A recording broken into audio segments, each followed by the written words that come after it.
যাবতীয় প্রশংসা আল্লাহর জন্য। দরুদ ও সালাম বর্ষিত হোক মুহাম্মদুর রাসূলুল্লাহ সাল্লাল্লাহু আলাইহি ওয়াসাল্লামের ওপর। জুমার দিনে উপস্থিত মুসলিম সমাজ, মুসাল্লান নিসাতে মা বোনেরা, আজকে একটি বিষয় আলোচনা করব, সেটা বিশেষ করে মহিলাদের সাথে সম্পৃক্ত। আর প্রত্যেক মহিলার গার্জেন আছে, দায়িত্বশীল আছে। আর আলা কুল্লুকুম রাইন ওয়া কুল্লুকুম মাসউলুন আন রাইয়াতিহি, আমরা প্রত্যেককেই দায়িত্বশীল, পুরুষ অথবা নারী প্রত্যেককেই দায়িত্বশীল। আর প্রত্যেককেই তার দায়িত্বশীলতা সম্পর্কে কিয়ামতে জিজ্ঞাসা করা হবে। মরে গেলে যদি মানুষ বেঁচে যেত তাহলে মরাটাই সবার মনোরথ হতো, সবারই আকাঙ্ক্ষা হতো। কিন্তু মারা গেলেই মানুষ বেঁচে যাবে না। যারা ধারণা করে মরে গেল বেঁচে গেল বা মরে গেলে বেঁচে যাব, তারা ভুল ধারণা করে। তাদের ধারণাই নেই যে জীবনের পর আরও একটা জীবন আছে, যে জীবনে এ জীবনের সমস্ত কর্মের হিসাব লাগবে। আর সেই হিসাবে ভালো হলে ভালো পাবো, আর খারাপ হলে খারাপ পাবো। এই বিশ্বাস যাদের আছে তারাই মসজিদে এসেছে এবং তাদেরই উদ্দেশ্যে কথা। সমাজ ধীরে ধীরে নোংরামির দিকে অগ্রসর হচ্ছে সারা বিশ্বের, শুধু আমাদের গ্রাম না, আমাদের দেশ না, সারা বিশ্বের সমাজ, বিশেষ করে মুসলমানদের সমাজ যে ধ্বংসোন্মুখ ছিল না, যার ধ্বংসোন্মুখ থাকার কথা নয়, সে সমাজও ধ্বংসের দিকে অগ্রসর হচ্ছে এবং খুব দ্রুততার সাথে সেই ধ্বংসের দিকে ছুটে চলেছে। আর তার একটা বড় কারণ হচ্ছে বিজ্ঞান। এই বিজ্ঞানের ফলে মানুষের দুশ্চরিত্রতা, মানুষের অসততা, মানুষের নোংরামি আর মানুষের চরিত্রহীনতার বহু সহজ হয়ে গেছে, এই সমস্ত কাজ বহু সহজ হয়ে গেছে বিজ্ঞানের কারণে।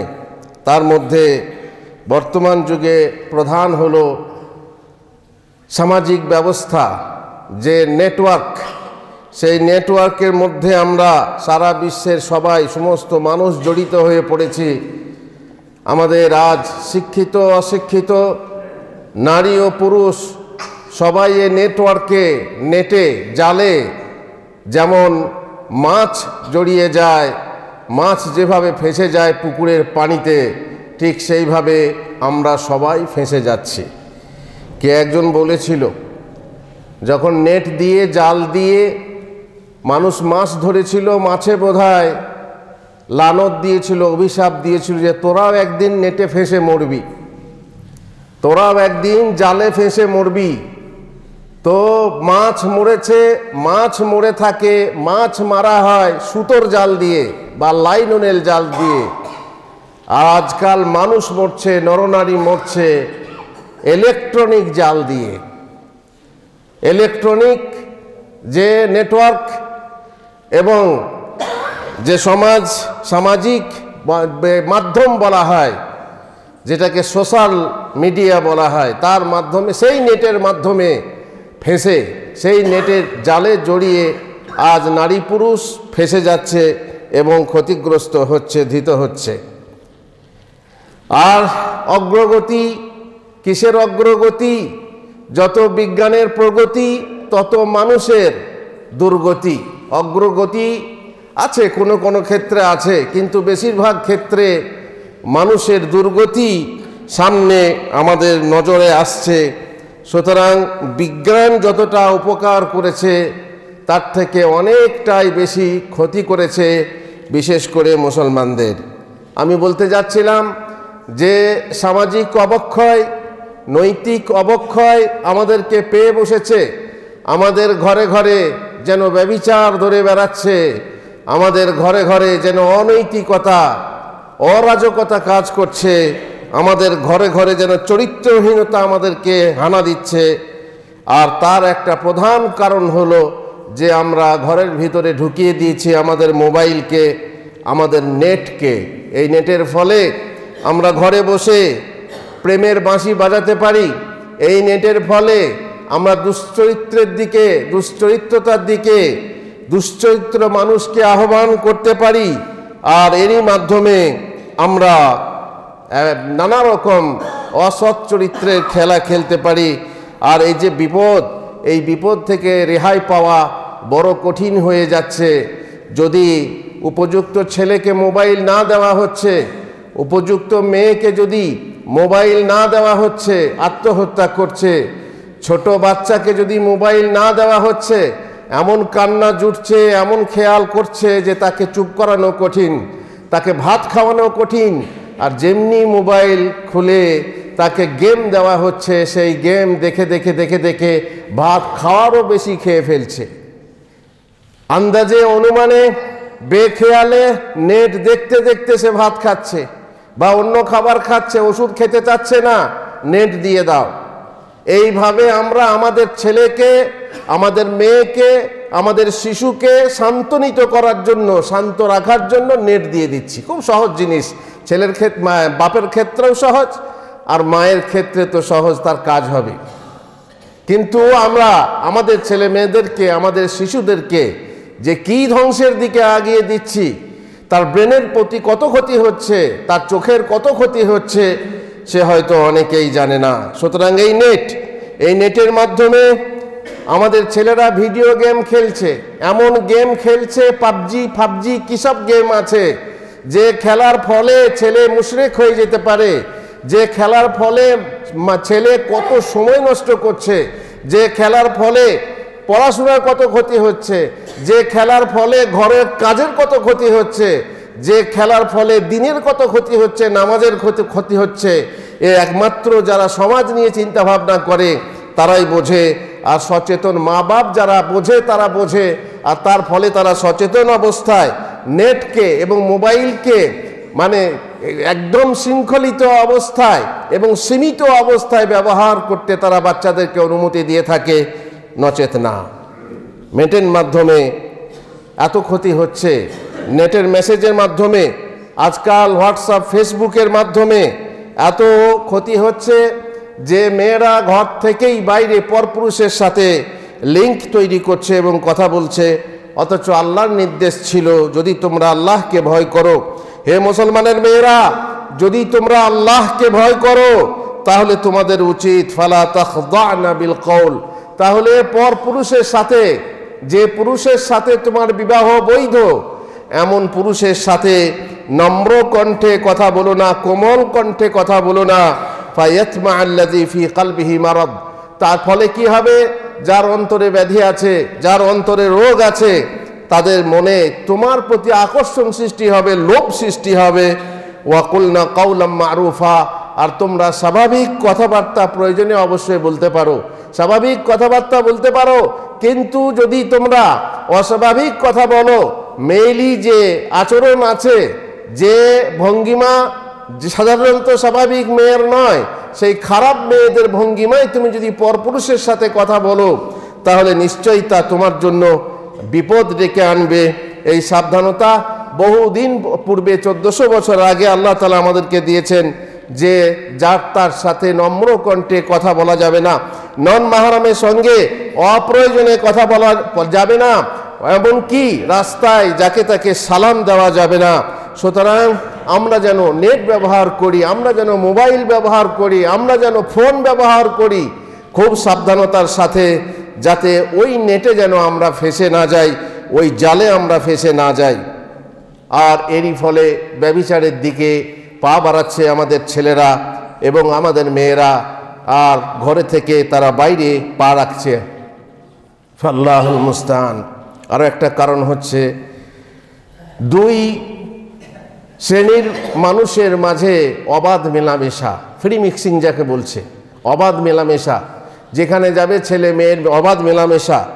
স্কুলে যাও, সেখানে ফ্রি মিক্সিং, ছেলে মেয়েদের অবাধ মেলামেশা, ছাত্র ছাত্রীদের অবাধ মেলামেশা, কলেজে ছাত্র ছাত্রীর অবাধ মেলামেশা, হোস্টেলে ছাত্র ছাত্রীর অবাধ মেলামেশা, ঘরের ভিতরে আমাদের চাচাতো ভাই চাচাতো বোন ইত্যাদি তাদের অবাধ মেলামেশা, আত্মীয় স্বজনের অবাধ মেলামেশা, বিয়ের সময় তো ঘর হাসপাতাল, সেখানে অবাধ মেলামেশা, মরার সময়েও ঘর হাসপাতাল, সেখানে অবাধ মেলামেশা নারী পুরুষের, মাদ্রাসাতে সেখানেও অবাধ মেলামেশা, আর অফিসে যারা চাকরি করে নারী পুরুষ তাদের অবাধ মেলামেশা। যেখানে যাবে সেখানেই দেখবে অবাধ মেলামেশা চলছে। আর বাসে ট্রেনে হাটে ঘাটে আমাদের মেয়েরা যাচ্ছে, কেউ কাজ করতে যাচ্ছে, কেউ হাট করতে যাচ্ছে, কেউ বাজার করতে যাচ্ছে, অবাধ মেলামেশা চলছে। আর এর ফলেও অনেক ছেলে মেয়ে এই কারণেই অনেক ছেলে মেয়ে ব্যভিচারের পথে পা বাড়াচ্ছে। বাড়ির মহিলা যদি বাইরে যায়, কথাই বলে যে ছেলে নষ্ট হাটে আর ঝি নষ্ট ঘাটে। ছেলে নষ্ট হাটে গেলে পরে বেশিরভাগ ছেলেরা, বাজারে গেলে, বাজার হচ্ছে দুনিয়ার সব থেকে নিকৃষ্ট জায়গা, যেখানে গেলে ছেলেরা নষ্ট হয়। আর ঝি নষ্ট ঘাটে, তাকে যদি ঘাটে পাঠানো হয়, বাইরে বাড়ির পানির জন্য পাঠানো হয়, গোসল করার জন্য পাঠানো হয়, বাড়ির বাইরে যেমনি ঘাটে যাবে, পুকুরে যাবে, নদীতে যাবে, সে মেয়ে নষ্ট হয়ে যাবে। সুতরাং এইভাবে বাইরেও যেখানে বহু জায়গাতে আছে, ঘাটে পুকুরে একসাথে নারী পুরুষ গোসল করে, তারাও কিন্তু এক শ্রেণীর এমন এক জায়গার দিকে চলে যাচ্ছে যে জায়গাতে তাদের চরিত্র নষ্ট হয়ে যাচ্ছে।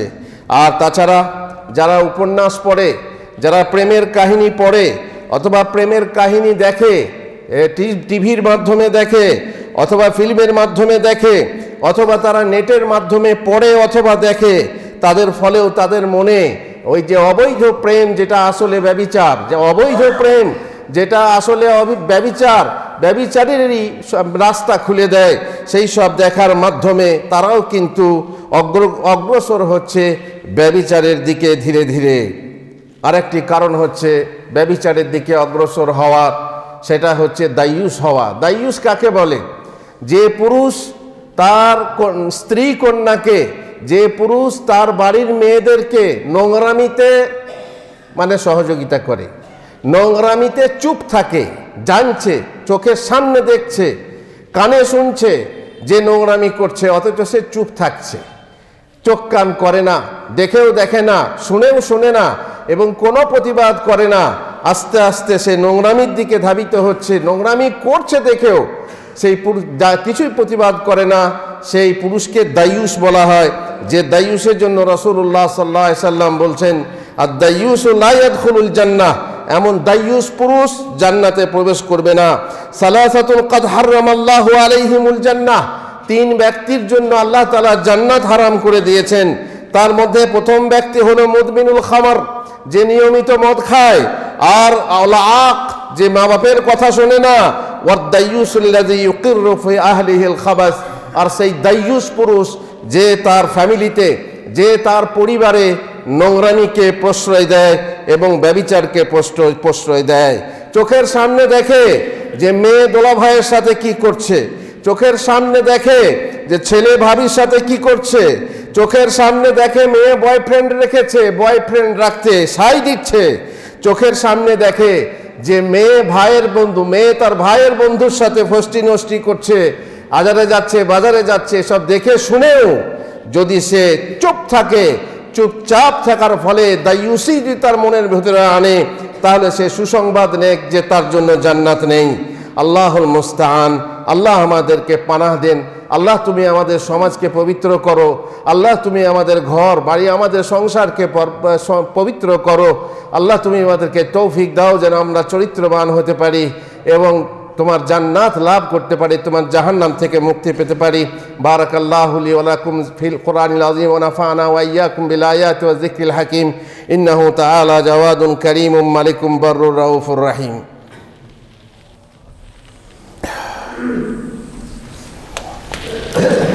আলহামদুলিল্লাহ রাব্বিল আলামিন ওয়াসসালাতু ওয়াসসালামু আলা রাসূলিহিল কারীম ওয়া আলা আলিহি ওয়া সাহবিহি আজমাইন।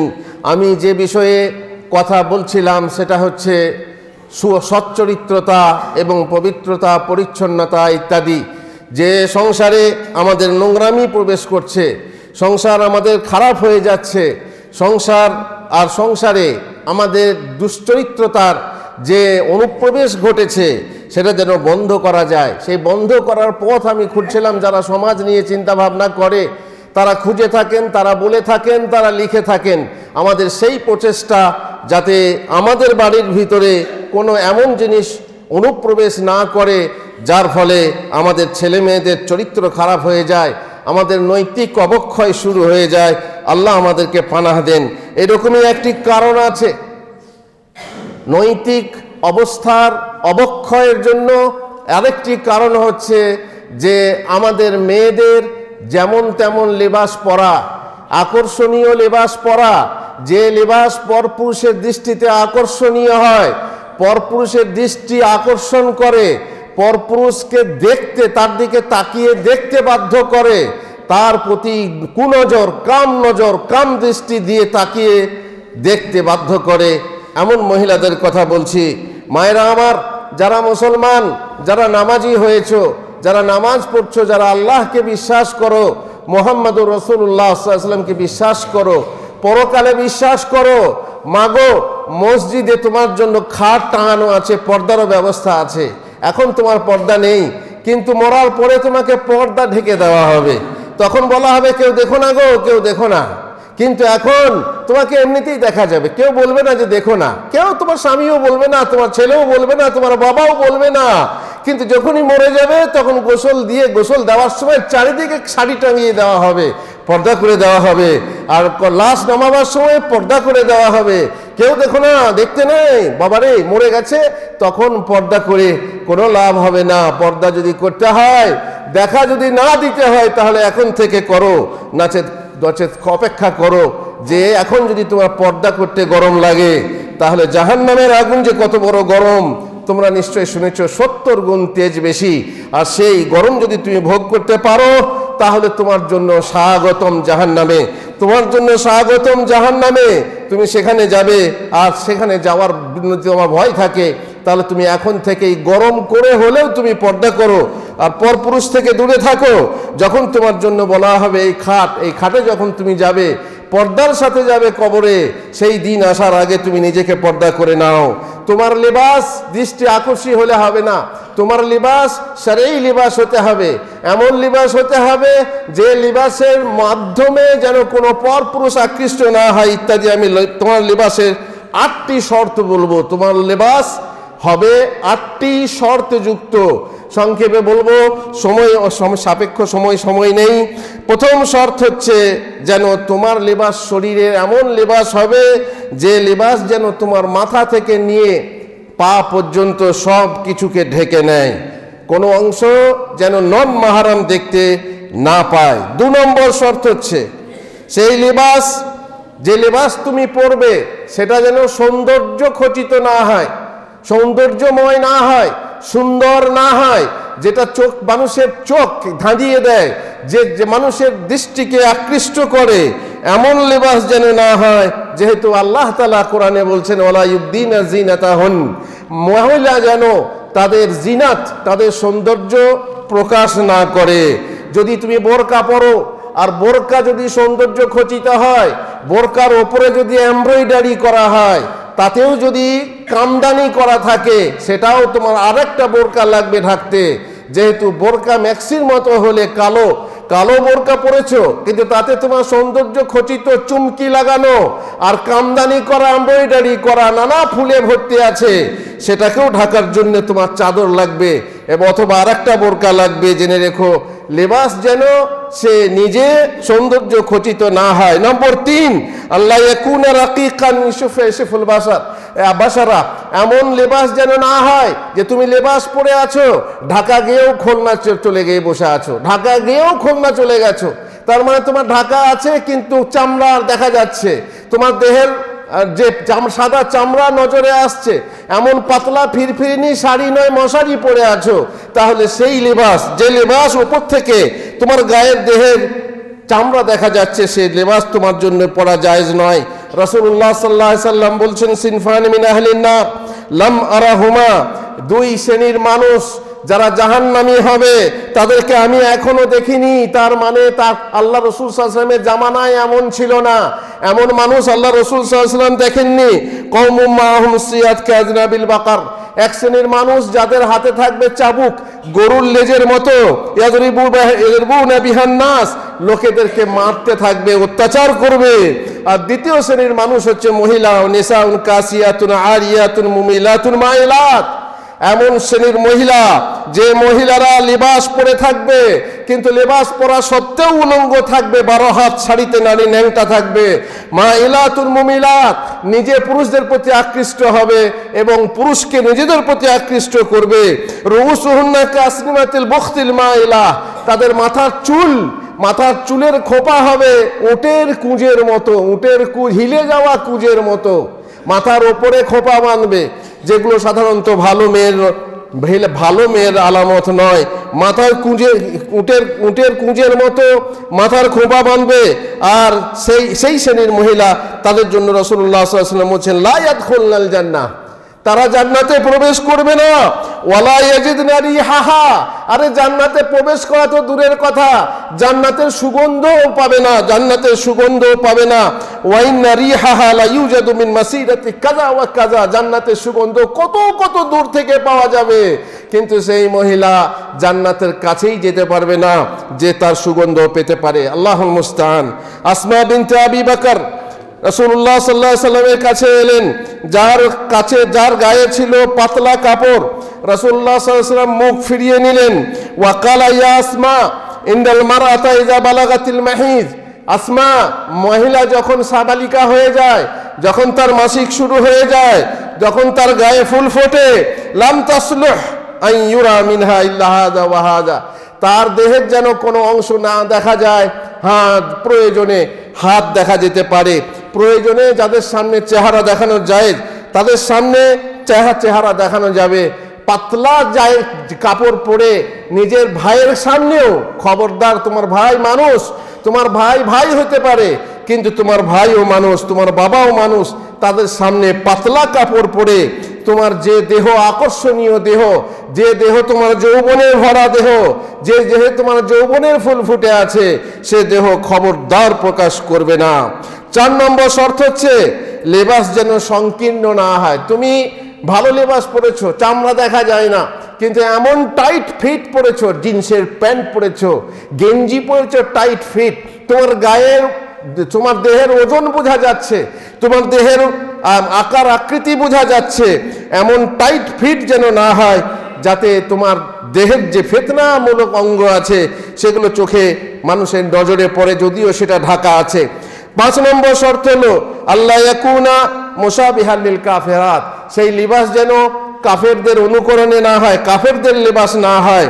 যেহেতু রাসূলুল্লাহ সাল্লাল্লাহু আলাইহি ওয়াসাল্লাম বলেছেন, মান তাশাব্বাহা বিকওমিন ফাহুয়া মিনহুম, যে ব্যক্তি যে জাতির অনুকরণ করে সে তাদেরই দলভুক্ত। 6 নম্বর শর্ত হচ্ছে আল্লাহ ইয়াকুনা মুশাবিহাল লির রিজাল, 6 নম্বর শর্ত হচ্ছে সেই লিবাস যেন পুরুষদের মতো না হয়, কাফেরদের মতো না হয়, কাফের মেয়েদের মতো না হয়, হিরোইনদের মতো না হয়, তেমনি পুরুষদের মতো যেন না হয়। তুমি এমন লেবাস পরেছো, প্যান্ট পরছো, প্যান্ট তো ছেলেদের, বলো না আমি মেয়েদের প্যান্ট পরি, মেয়েদের প্যান্ট পরলেও সামান্য হয়তো পার্থক্য আছে, আমি বলছি না যে হারাম, কিন্তু জেনে রেখো সেটারও কথা আছে, সেরকম পরা তোমার জন্য জায়েজ না। ছেলেদের মতো লেবাস তুমি পরতে পারো না, সুতরাং সাবধান। যেহেতু রাসূলুল্লাহ সাল্লাল্লাহু আলাইহি ওয়াসাল্লাম লানত করেছেন আল মুতারাজ্জিলাত মিনান নিসা, যে মহিলা পুরুষের ড্রেস পরে সে মহিলার উপরে লানত হোক, অভিশাপ হোক, রাসূলুল্লাহ সাল্লাল্লাহু আলাইহি ওয়াসাল্লাম লানত করেছেন। 7 নম্বর শর্ত হচ্ছে আল্লাহ ইয়াকুনা লিবাসুশ শুহরা, তুমি যে লেবাস পরবে সেই লেবাসটা যেন প্রসিদ্ধিজনক না হয়। প্রসিদ্ধিজনক মানে তোমার সমাজে কোনো মহিলার নেই। এখন মুশকিল হচ্ছে, মেয়েরা সব সময়, বিশেষ করে কোনো পার্টি হলে, কোনো বিয়ে হলে যখন পরে যায় একটা লেবাস পরে দ্বিতীয়টা দেখাতে চায় না, আনকমন চাই, প্রথম যখন দেখালো, দ্বিতীয়বার যখন আবার যাবে সেই বাড়ি বা অন্য বাড়ি যেন মেয়েরা দেখে না বলে যে এটা তো ওই দিনে পরে এসেছিলে গো, না, দেখাতে হবে যাতে গর্ব করা হয়, এটা কোথা পেলে ভাবি, এ খুব সুন্দর। আর তাহলে কি হয়, প্রতিযোগিতা শুরু হয়ে যায়, মেয়েদের মনে এই প্রতিযোগিতা থাকে, আনকমন চাই, আনকমন ড্রেস চাই। আর যখনই আনকমন হবে সেটা প্রসিদ্ধি হবে, অমুকের বেটি, অমুকের বউ একটা জিনিস পরে এসেছিল, আমাকে এনে দাও না, বা সে চেষ্টা করবে। পাখি ড্রেস যখন বের হয়, যারা জানে তারা জানে, যারা পত্র পত্রিকা পরে যারা নেটে দেখে, পাখি ড্রেসের জন্য কত কাণ্ড ঘটে গেছে। তো এই ড্রেস, যে ড্রেস প্রসিদ্ধিজনক ড্রেস, এমন ড্রেস যেন না হয় যে লোকের মাঝে তোমার প্রসিদ্ধি হয়, অমুকের বউ, অমুকের বেটি, অমুকের মেয়ে, তারা এই লিবাস পরে এসছে, কি সুন্দর দেখতে, কি সুন্দর, ইত্যাদি ইত্যাদি। যেহেতু রাসূলুল্লাহ সাল্লাল্লাহু আলাইহি ওয়াসাল্লাম বলেছেন, মাল্লাবিসা সাওবা শহরা, যে ব্যক্তি, যে মহিলা বা যে পুরুষ কোনো প্রসিদ্ধিজনক লিবাস পরবে, আলবাসাহুল্লাহু ইয়াউমাল কিয়ামা সাওবা মাযিল্লাহ, কিয়ামতের দিনে আল্লাহ তাকে এমন লিবাস পরাবেন যাতে সে লাঞ্ছিত হবে। আর একটি হাদিসে আছে যে এই শ্রেণীর প্রসিদ্ধমূলক যদি কেউ ড্রেস পরে, কিয়ামতের দিনে তাকে ওই ড্রেসে আগুন ধরিয়ে জাহান্নামে তাকে দেওয়া হবে। আর শেষ শর্ত হচ্ছে, 8 নম্বর শর্ত হচ্ছে, আল্লাহ ইয়াকুনা মুআত্তারান, তুমি যে ড্রেসটা পরবে, তুমি যে লেবাসটা পরবে, তার মধ্যে যেন সুগন্ধি না থাকে। ড্রেস তো বটে, ড্রেসে অনেকে সেন্ট লাগায়, এমনকি গায়ে যদি সেন্ট লাগায় মেয়েরা, তো গায়ে সেন্ট লাগিয়ে পরপুরুষের সামনে, নন মাহরামের সামনে, বাড়ির ভিতরেও যে ব্যবহার করতে পারবে না সেন্ট। যদি বাড়ির ভিতরেও নন মাহরাম থাকে, বাড়ির ভিতরে দেওর থাকে, ভাসুর থাকে, বা তার ছেলেরা থাকে, বাড়ির ভিতরে যদি বোনাই আসে ইত্যাদি, তাহলে তোমার গায়ে, তোমার দেহের সুগন্ধি যেন নন মাহরাম নাকে শুনতে না পায়, এটা খেয়াল রাখতে হবে। আর সেই ব্যাপারে কয়েকটি হাদিস আছে, বলি আমি শেষ করব। রাসূলুল্লাহ সাল্লাল্লাহু আলাইহি ওয়াসাল্লাম বলছেন, ইজাস্তাতারাতিল মারা ফামাররাত আলাল কওম, যখন মহিলা আতর ব্যবহার করে, সেন্ট ব্যবহার করে, তারপর সে কোনো কোনো সম্প্রদায়ের সামনে দিয়ে, কোনো পুরুষদের সামনে দিয়ে পার হয়ে যায়, আর তার মনে মনে থাকে লিয়াজিদু রিহাহা, যাতে করে তার সুগন্ধি তারা শুনতে পায় এবং আকৃষ্ট হয়, ফাহিয়া কাজা ওয়া কাজা, তার মানে সে হচ্ছে বেশ্যা মেয়ে। বেশ্যা বলা হয়েছে তাকে, যে নিজের সুগন্ধি পরপুরুষের কাছে বিলিয়ে নিজের দিকে আকৃষ্ট করতে চায়। রাসূলুল্লাহ সাল্লাল্লাহু আলাইহি ওয়াসাল্লাম বলছেন, আইয়ুমা ইমরাতিন আসাবাত বাখুরান, যে মহিলা ওই যে আগর কাঠ ব্যবহার করে বা সুগন্ধি ব্যবহার করে, ফালা তাশহাদ মা'ানাল ইশা আল আখিরা, তারা যেন এশার নামাজে, যা আমাদের মসজিদে হাজির না হয়। আমাদের আলহামদুলিল্লাহ মহিলা মসজিদ আছে, আমাদের যে মা বোনেরা মসজিদে আসেন তাদেরকে বারবার নসিহত করেছি, খবরদার কোনো সুগন্ধি ব্যবহার করে মসজিদে আসবেন না, না কোনো সেন্ট, আর না কোনো ক্রিম, না বোরোলিন, আর না কোনো এমন ক্রিম যাতে সুগন্ধি আছে। কোনো রকমের সুগন্ধ নিয়ে, কোনো রকমের সুবাস নিয়ে খবরদার মসজিদে আসবেন না। একদম এমন লিবাস পরে আসবেন, এমনভাবে আসবেন, যদি গায়ে সুগন্ধ থাকে, যদি বোরোলিন মাখা থাকে, বোরোলিন ধুয়ে আসবেন, তবু সেই সুগন্ধি নিয়ে মসজিদে আসবেন না। তার কারণ কি? আবু হুরায়রা রাদিয়াল্লাহু তাআলা আনহু একবার এক মহিলাকে দেখলেন মসজিদে আসছে, তিনি তাকে দেখে বললেন, তার কাছ থেকে সুগন্ধ পেলেন, মহিলার গায়ে সুগন্ধ বের হচ্ছে, তখন বললেন তুরিদুল মসজিদ, তখন বললেন তুমি মসজিদে যাচ্ছ, ইয়া আমাতাল জব্বার আইনা তুরিদিন, তুমি কোথায় যাচ্ছ হে আমাতাল জব্বার? কালাতাল মসজিদ, বলছে আমি তো মসজিদে যাচ্ছি। কালা ওয়ালাহু আতাতাইয়াবতি, তুমি কি মসজিদের জন্যই, মসজিদে আসার জন্যই তুমি সেন্ট ব্যবহার করেছো? কালাত নাম, সে বলল হ্যাঁ আমি মসজিদের জন্য, কোনো পরপুরুষের জন্য নয়। কালা ফাইন্নী সামি'তু রাসূলুল্লাহ সাল্লাল্লাহু আলাইহি ওয়াসাল্লাম ইয়াকুল, আমি রাসূলুল্লাহ সাল্লাল্লাহু আলাইহি ওয়াসাল্লামকে বলতে শুনেছি, আইয়ুমা ইমরাআতিন তাতায়্যাবাত সুম্মা খারাজাত ইলাল মসজিদ, যে মেয়ে সেন্ট ব্যবহার করে মসজিদে যাবে, লাম তুকবাল লাহা সালাতুন, তার নামাজ কবুল হবে না, হাত্তা তাগতাসিলা মিসলা জানাবাত, যতক্ষণ না সে জানাবাতের গোসল করেছে, ফরজ গোসল করেছে। সেন্ট ব্যবহার করে মসজিদে এসেছে, তার নামাজ কবুল হবে না যতক্ষণ না ফরজ গোসল করেছে। সুতরাং খুবই কষ্টের ব্যাপার, খুবই দুঃখের ব্যাপার এবং খুবই সর্বনাশিতার ব্যাপার, সাবধান হতে হবে মেয়েদেরকে। আর এর কারণ হলো, তোমার লেবাস যদি এগুলো না হয়, তোমার লিবাস যদি এগুলো থেকে পবিত্র না হয়, তোমার চরিত্র বা তোমার দ্বারাতে অন্য মানুষের চরিত্র যে ভালো হবে সে আশা করা যায় না। আল্লাহ আমাদেরকে তৌফিক দেন এইসব থেকে দূরে থাকতে, যাতে আমরা ব্যভিচার থেকে, নৈতিক অবক্ষয় থেকে আমরা দূরে থাকতে পারি। আল্লাহুম্মা আমিন। আল্লাহুম্মা সাল্লি আলা মুহাম্মদ ওয়া আলা আলি মুহাম্মদ কামা সাল্লাইতা আলা ইব্রাহিম ওয়া আলা আলি ইব্রাহিম ইন্নাকা হামিদুম মাজিদ। আল্লাহুম্মা বারিক আলা মুহাম্মদ ওয়া আলা আলি মুহাম্মদ কামা বারাকতা আলা ইব্রাহিম ওয়া আলা আলি ইব্রাহিম ইন্নাকা হামিদুম মাজিদ। রব্বানা আতিনা ফিদ দুনিয়া হাসানাহ ওয়া ফিল